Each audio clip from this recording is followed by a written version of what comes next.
ជំរាបសួរដូចជាសួស្តីទៅកាន់ពុកម៉ែបងប្អូនទាំងអស់ថ្ងៃទី18ខែ2ឆ្នាំ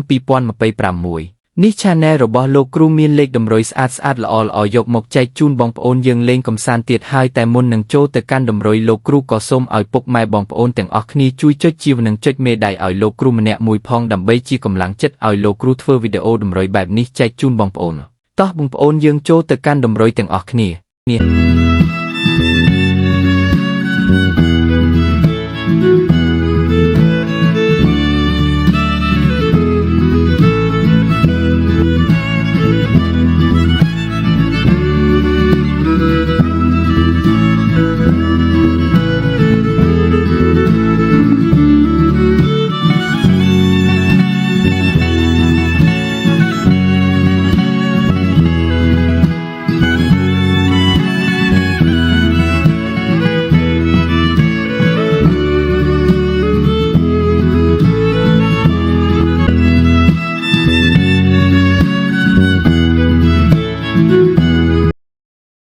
ហើយនេះគឺជាលេខតម្រុយដែលលោកគ្រូដាក់ឲ្យបងប្អូនយកទៅលេខកំសាន្តជាចុងក្រោយលោកគ្រូក៏សូមជូនពរពុកម៉ែបងប្អូនទាំងអស់គ្នាសំណាងល្អហេងគ្រប់ម៉ោងសូមអរគុណ